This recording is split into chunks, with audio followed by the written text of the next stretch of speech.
Hello and welcome back to another episode of Bedtime Stories. My name is Tracy and I am your host.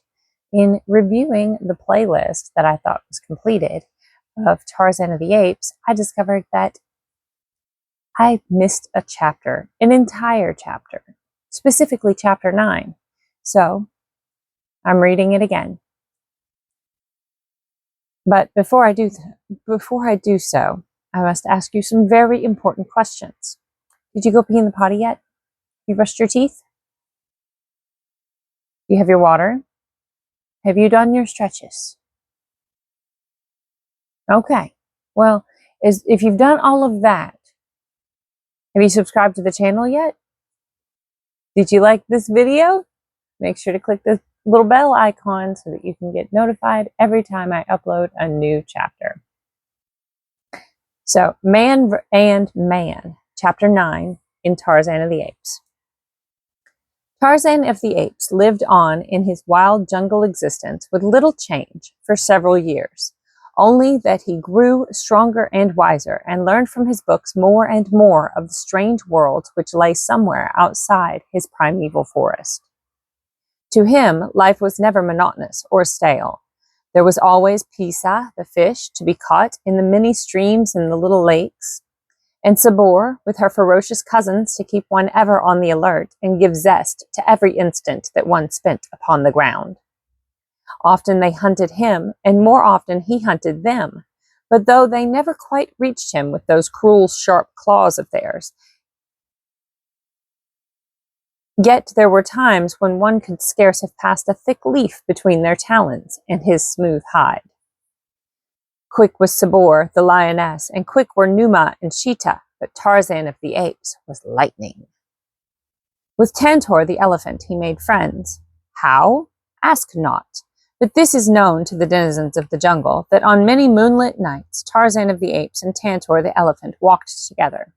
And where the way was clear Tarzan rode, perched high upon Tantor's mighty back.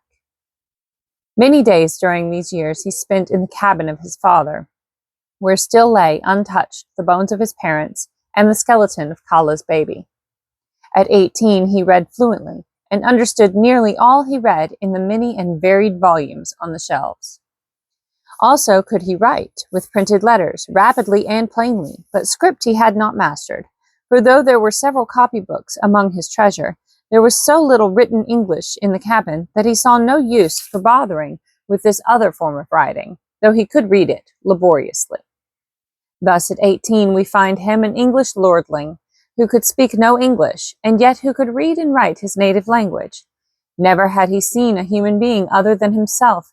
The little area traversed by his tribe was watered by no greater river to bring down the savage natives of the interior. High hills shut it off on 3 sides, the ocean on the 4th. It was alive with lions and leopards and poisonous snakes. Its untouched mazes of matted jungle had as yet invited no hardy pioneer from the human beasts beyond its frontier. But as Tarzan of the Apes sat one day in the cabin of his father, delving into the mysteries of a new book, the ancient security of his jungle was broken forever. At the far eastern confine, a strange cavalcade strung, in single file, over the brow of a low hill. In advance were 50 black warriors armed with slender wooden spears, with ends hard baked over slow fires, and long bows and poisoned arrows. On their backs were oval shields, in their noses huge rings, while from the kinky wool of their heads protruded tufts of gay feathers.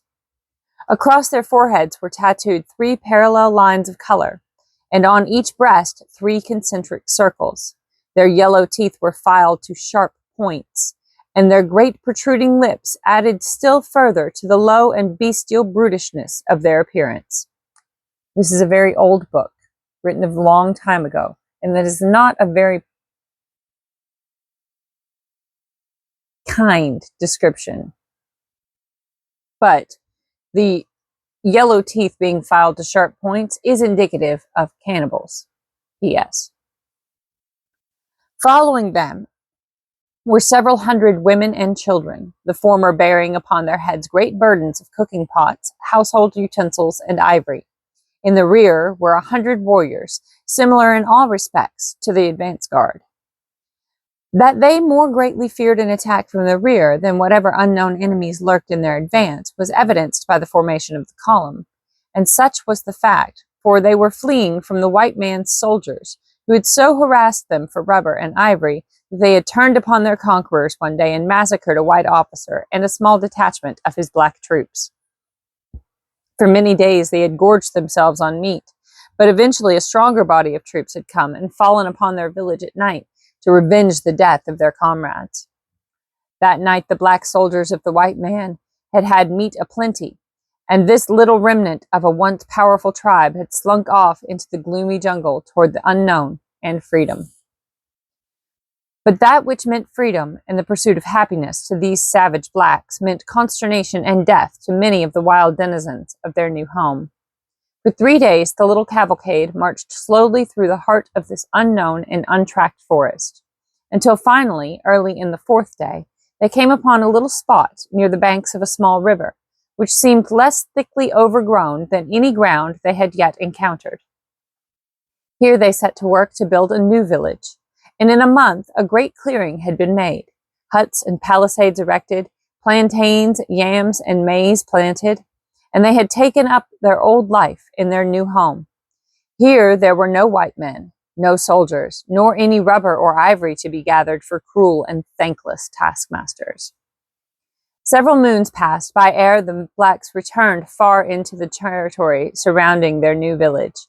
Several had already fallen prey to old Sabor, and because the jungle was so infested with these fierce and bloodthirsty cats, and with lions and leopards, the ebony warriors hesitated to trust themselves far from the safety of their palisades.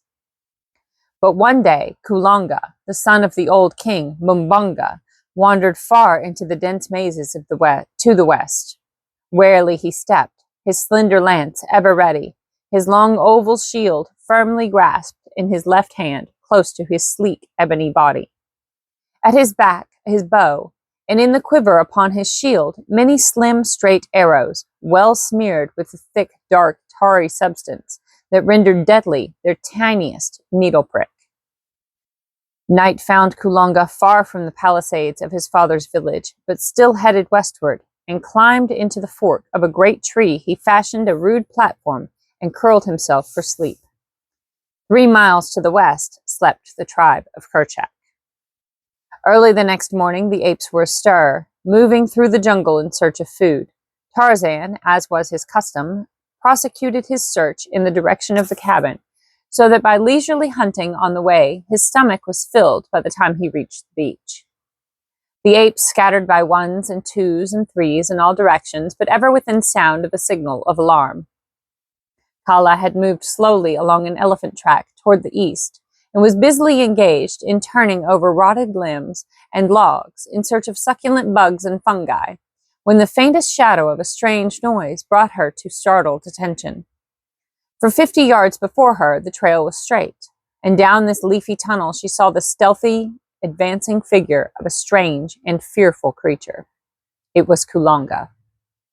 Kala did not wait to see more, but turning, moved rapidly back along the trail. She did not run, but after the manner of her kind, when not aroused, sought rather to avoid than to escape.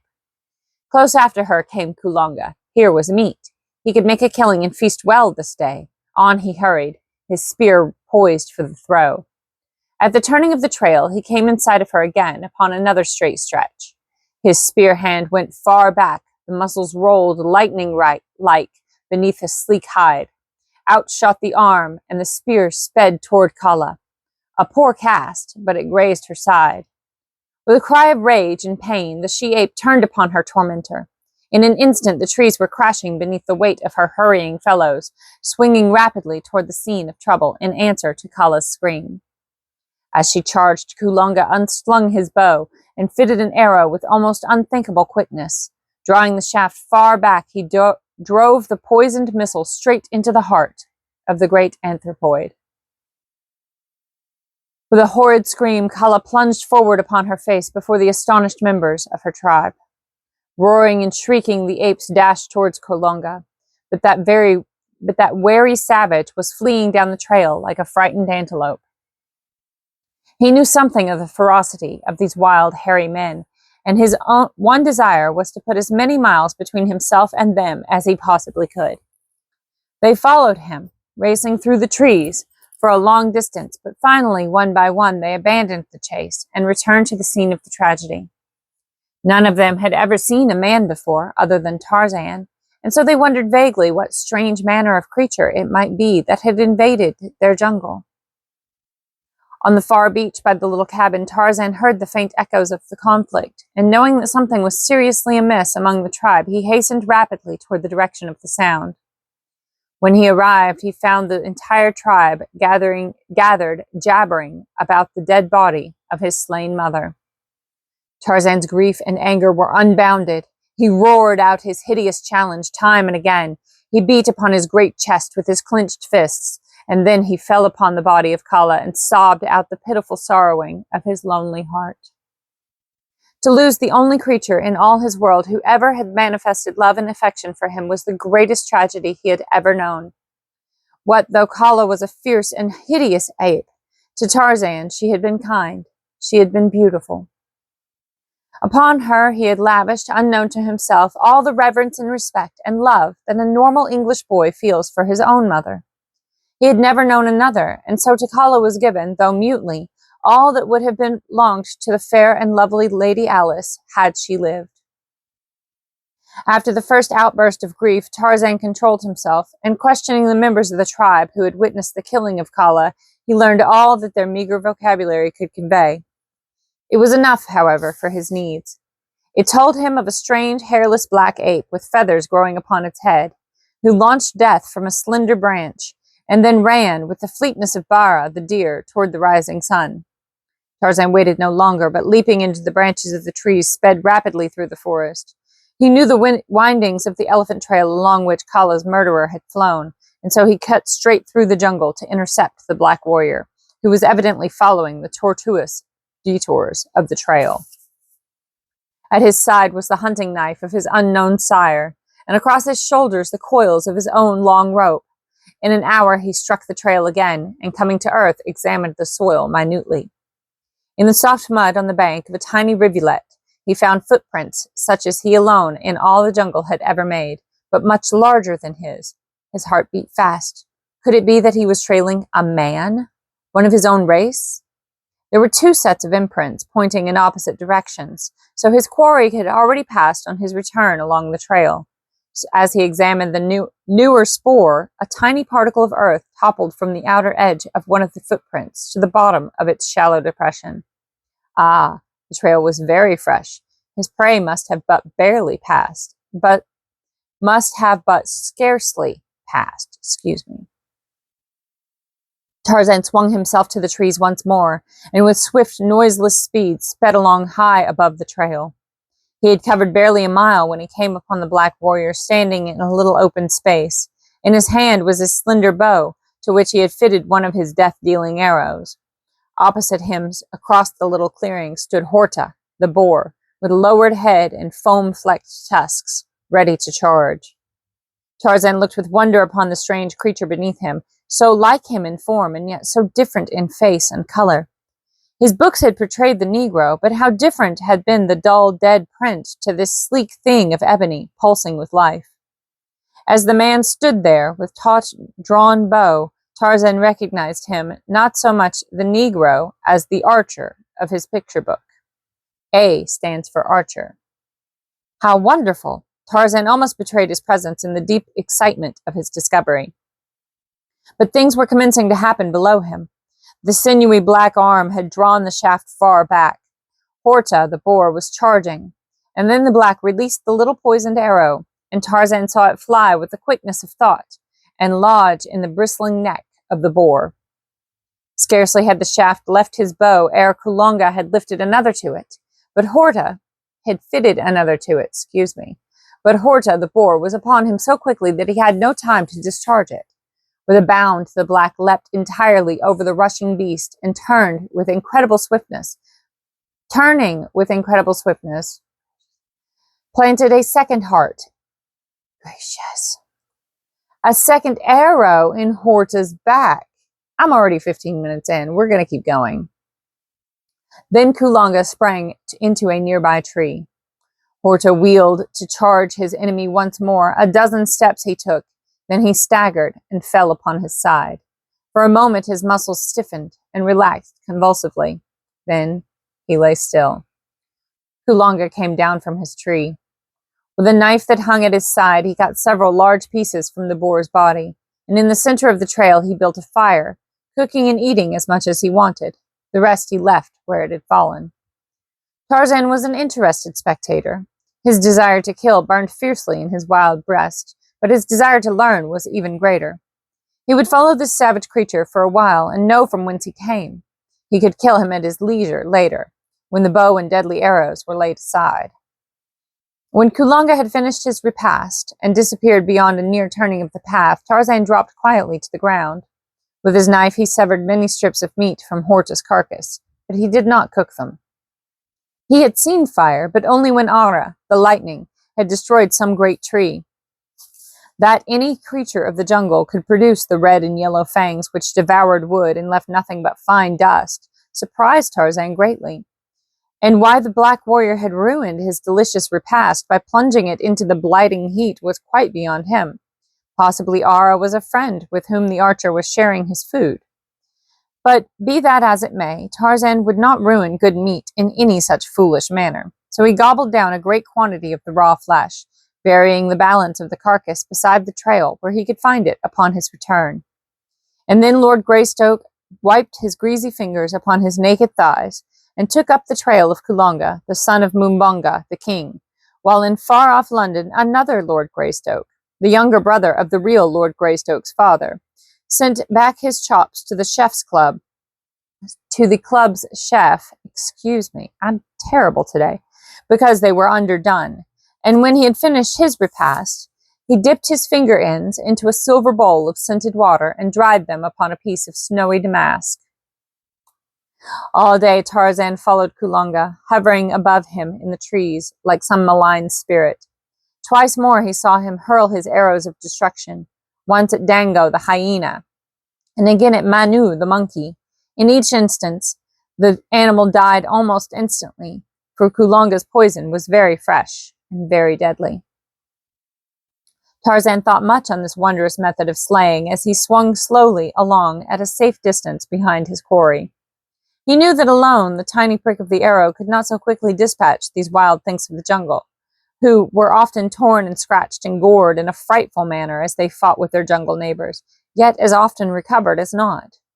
No, there was something mysterious connected with these tiny slivers of wood, which could bring death by a mere scratch. He must look into the matter. That night Kulonga slept in the crotch of a mighty tree, and far above him crouched Tarzan of the Apes. When Kulonga awoke, he found that his bow and arrows had disappeared. The black warrior was furious and frightened, but more frightened than furious. He searched the ground below the tree, and he searched the tree above the ground, but there was no sign of either bow or arrows, or of the nocturnal marauder. Kulonga was panic-stricken. His spear he had hurled at Kala, and had not recovered, and now that his bow and arrows were gone, he was defenseless, except for a single knife. His only hope lay in reaching the village of Mumbunga as quickly as his legs could carry him. That he was not far from home he was certain, so he took the trail at a rapid trot. From a great mass of impenetrable foliage a few yards away emerged Tarzan of the Apes, to swing quietly in his wake. Kulonga's bow and arrows were securely tied high in the top of a giant tree, from which a patch of bark had been removed by a sharp knife near to the ground, and a branch half cut through and left hanging about 50 feet higher up. Thus Tarzan blazed the forest trails and marked his caches. As Kulonga continued his journey, Tarzan closed on him until he traveled almost over the black's head. His rope he now held coiled in his right hand. He was almost ready for the kill. The moment was delayed only because Tarzan was anxious to ascertain the black warrior's destination, and presently he was rewarded, for they came suddenly in view of a great clearing, at one end of which lay many strange lairs. Tarzan was directly over Kulonga as he made the discovery, The forest ended abruptly, and beyond lay 200 yards of planted fields between the village and the jungle.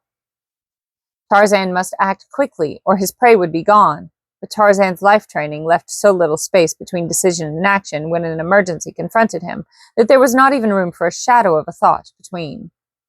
So it was, as Kulonga emerged from the shadow of the jungle, a slender coil of rope sped sinuously above him from the lowest branch of a mighty tree directly upon the edge of the fields of Bumbunga. And ere the king's son had taken a half-dozen steps into the clearing, a quick noose tightened about his neck.